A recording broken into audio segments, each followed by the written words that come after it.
한 식당에서 우연히 손님과 종업원으로 만나 한눈에 반하게 된 천 씨 부부.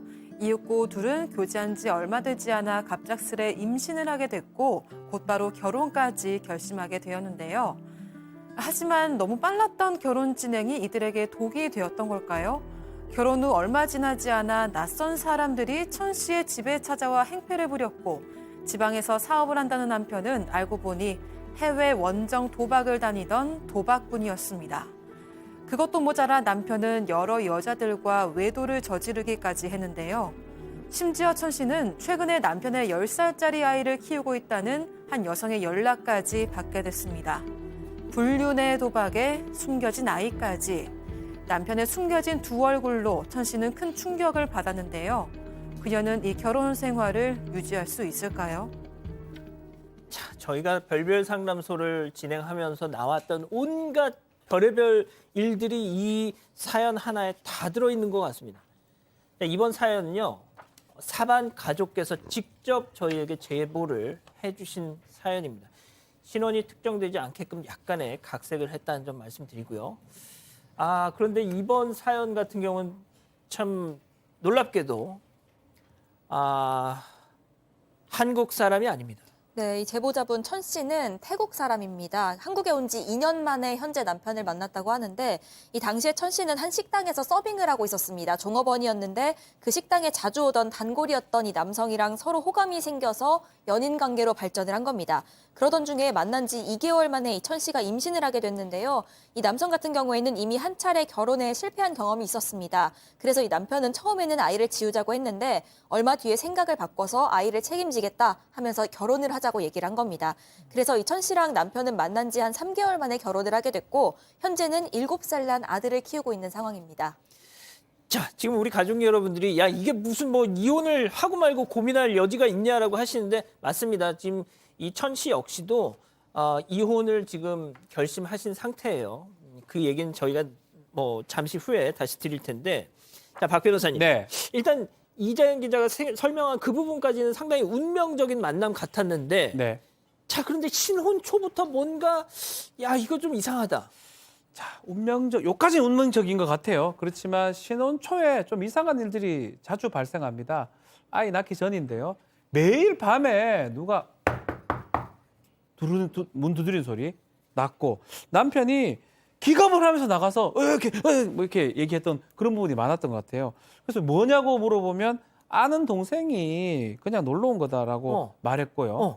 그렇지만 계속적으로 하는데 어느 날 또 통통통 왔는데 그 사람은 집 안까지 들어와서 행패를 부렸습니다. 알고 봤더니 이 남편이 사채를 끌어다 쓰고 있었고 그 돈을 갚지 못해서 사채업자가 집까지 찾아온 것이었던 것입니다. 소장님, 뭔가 비밀이 많아 보입니다. 딱 봐도. 네, 이제 걱정의 시작입니다. 그러니까 사채업자가 왔다는 거를 네, 시댁 어른들한테 얘기해서 시댁 어른들이 이 돈을 갚아줬어요. 그러니까 남편이 이제 정말 잘못했어 그러면서 나 이제부터 주말마다 지방으로 가서 돈을 열심히 벌어올게. 그러고 이제 지방으로 내려가서 열심히 일을 했어요. 그래서 아내는 다행이다 우리 남편이 정신을 차렸구나. 그러고 뭐 이제 돈도 벌어오는 거예요. 그래서 정말 다행이다 이제 아이만 낳고 잘 살면 되겠다라고 생각을 했어요. 근데 이제 어느 날 출장 가는 이 캐리어가 있는데 이 부인이 한번 그 캐리어를 보게 됐어요. 봤더니 근데 지방으로 가는데 여권이 필요 없잖아요. 근데 캐리어 안에 여권이 있는 거예요. 여권. 그래서 이게 웬 여권이지? 그러고 딱 열어봤더니 마카오 도장이 땅땅땅땅 찍혀 있는 거예요. 나중에 이제 수소문해서 알고 보니까 지방에 일하러 간 것이 아니고 또 사채를 끌어들여서 마카오에 원정 도박을 간 것이었습니다. 팀장님 어쩌면 좋아 진짜. 마카오 원전을 도박을 하니까 이 여성분이 너무 놀래가지고 남편한테 따졌습니다. 왜 당신이 지방에 일 안 다니고 마카오 가서 원정 도박을 하느냐 물어봤더니 남편이 네가 뭔데 왜 상관이야? 응? 내가 부인이 상관을 안 하면 누가 상관이야 그럼? 적반하장. 그러니까 이 남자는 배째라로 나가는 거예요. 그러니까 이 여성분이 사실은 외국인이니까 친정은 어디? 태국에 멀리 있어요. 도움도 못 받아. 그리고 아마 친구들도 별로 없으니까는 생각하다가 그래. 시집 쪽에 도움받자 싶어서 시부모한테 사정을 설명하고 남편을 도박을 못하게 좀 설득해달라고 했더니 시부모가 오히려 아마 남편이 도박하는 걸 알고 있었던 것 같아요. 뭐라고 했냐면은 남자가 도박도 하고 그럴 수 있지 뭘 그거 가지고 그래. 너는 애만 보면 되잖아. 응? 토달지 말고 그냥 열심히 애 낳아. 아니 이게 말이 됩니까? 이렇게 했기 때문에 이 여성분은 도와줄 사람도 없고 또 그리고 자기가 뭐 말해도 시가해서 저 도와주지 않기 때문에 할 수 없이 그래 참고 견디자 하면서 참고 있었던 거죠. 자, 유일한 어떻게 보면 서포터가 돼줄 줄 알았던 시어머니라는 사람이 얘 남자가 도박도 하고 그럴 수도 있는 거지. 이건 어쩜 좋아 진짜. 네, 그런데 이 도박과 사채에 대한 충격이 가시기도 전에 이 천 씨는 더 큰 충격을 받는데요. 또 뭐가 있어요? 네, 바로 이 남편이 여러 여자들이랑 외도를 저지르고 있었던 겁니다. 심지어 이 남편은 이걸 숨기려고 하지도 않고 너무 당당하게 대놓고 다른 여자들이랑 연락을 주고받았다고 하는데요. 이 아들이랑 천 씨가 있는데도 무시하고 다른 여자랑 대놓고 외박을 하기도 했습니다. 이 천 씨는 남편한테 화도 내고 애원도 해봤지만 소용이 없었다고 하고 이 천 씨가 아는 외도 상대만 3-4명에 이른다고 합니다. 자, 소장님 보통 외도하면 네. 그러니까 몰래라도 하지 않습니까? 네. 지금 들으신 것처럼 야, 나 아예 그냥 대놓고 한다는 거 아니에요? 이건 무슨 심보인가요, 이거는? 그냥 뭐 아내를 아내 취급을 하지 않는 거죠. 그냥 무시하는 거죠. 네가 참으려면 참고 말려면 말고 아이를 낳아도 네가 기르려면 기르고 못 기르면 할 수 없고 뭐 이런 식인 것 같아요. 시댁에서도 이 남자는 완전히 그냥 내놓은 것 같죠. 그리고 뭐 이 남자 역시 예전에도 한번 이혼을 했다라는 걸 보면 이런 그 삶의 스타일이 요즘 들어서 생긴 것도 아니고 원래 이렇게 좀 정신없이 사는 것 같고요. 이 지금 천 씨가 어떻게 보면 해외에서 오셨잖아요. 예. 그러니까 친구도 없고 가족도 없고 도와줄 아무도 없다라는 것을 아니까 오히려 더 큰 소리를 치면서 마음대로 해봐 이렇게 나오는 것이 아닌가라는 생각이 드네요. 자, 이 천 씨, 이분께서 보내주신 메일을 제가 처음 읽었습니다. 근데 아무래도 약간 문장이 좀 지나치게 비문인 거예요. 그래서 좀 왜 이렇게 뭐 일단 무슨 내용인지는 대략은 알겠는데 잘 이게 맥락이 없길래 알고 봤더니 그러니까 이렇게 태국 분이신 겁니다. 자, 박 변호사님. 네. 제보를 결심하시게 된 결정적인 계기가 있었습니다. 그렇죠. 어느 날 문자가 하나 옵니다. 아이가 있다. 남편의 아들을 키우고 있다라는 문자고요. 그래서 사실 그 문자에 대해서 답변하기가 좀 곤란하잖아요. 그러다 보니까 소위 말해서 당황하고 문자를 씹었더니 예. 나중에는 유전자 검사 결과를 문자 메시지로 또 보냈던 겁니다.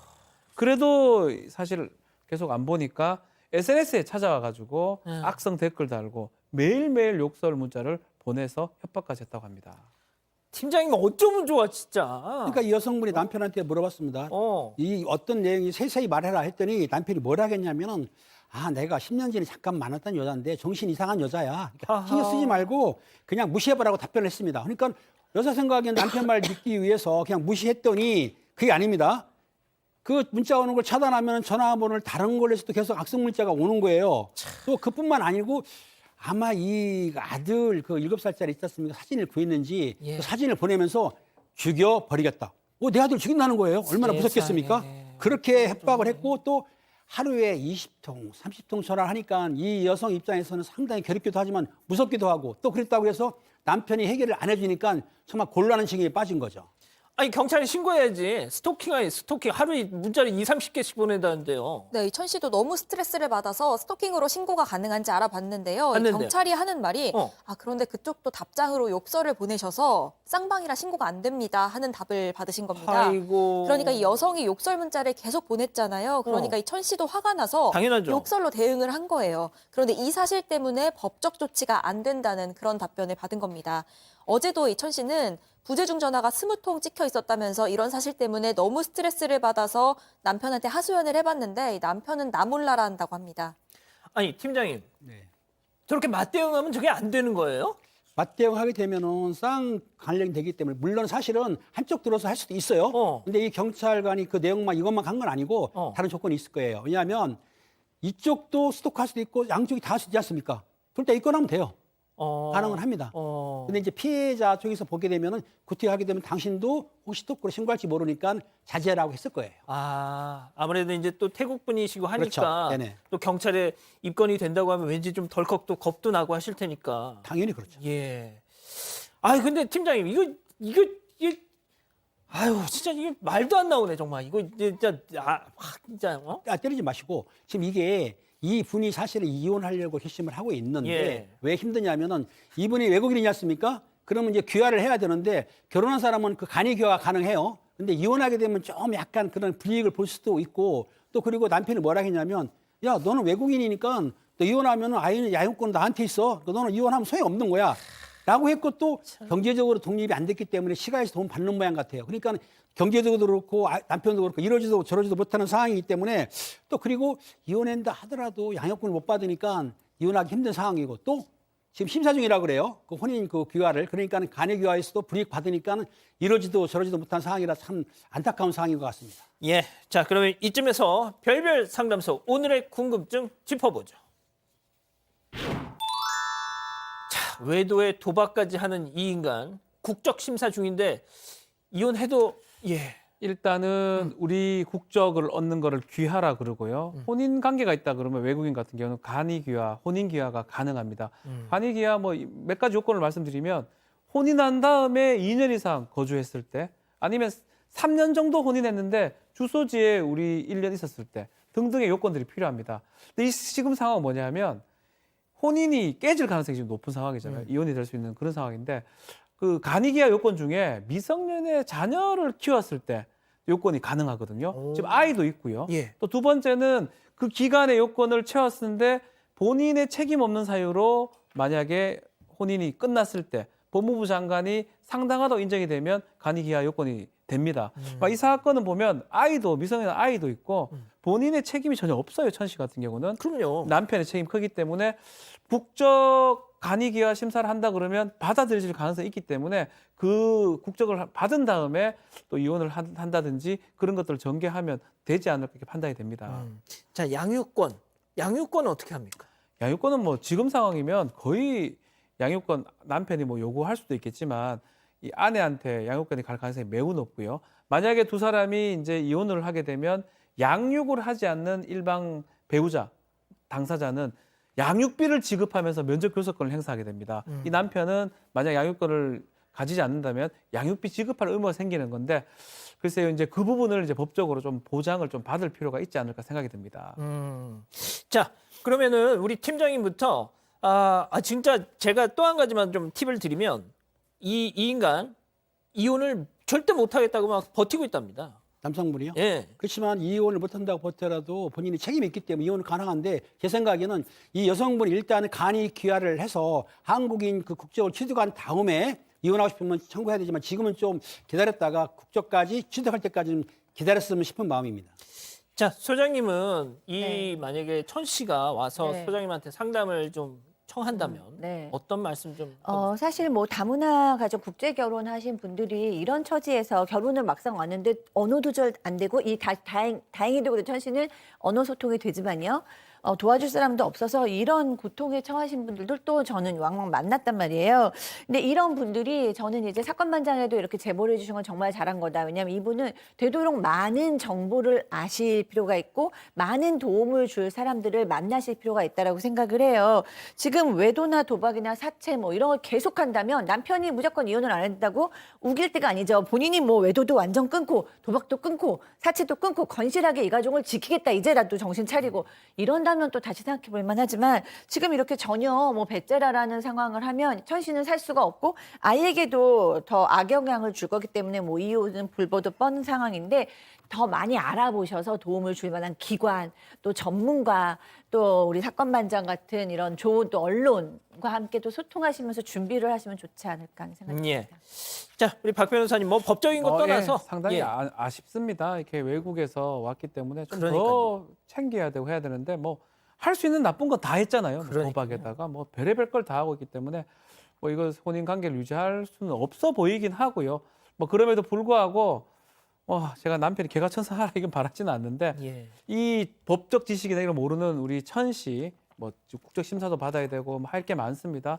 조금 전문가의 지금 우리 박 소장 얘기했지만 전문가의 도움을 받아서 조금 한국 법도 잘 모르시니까 도움을 받아서 이 어려움을 좀 헤쳐나가면 좋겠다. 예. 아이를 좀 바라봤으면 좋겠다 생각이 듭니다. 참 우리 가족 여러분들 나라 망신이다 지금 한 입으로 그냥 이구동성으로. 네, 맞습니다. 정윤화님도 진짜 한국에 있는 정 없는 정 다 떨어져서 정리되면 고향 가고 싶겠다 하셨고, 박솔치님 타국 와서 쓰레기를 만나서 마음고생 많으시네요라고 말씀하셨습니다.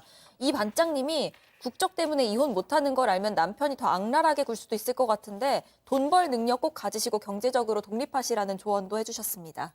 예, 알겠습니다. 아직 안 끝났습니다. 이거 눌러주세요.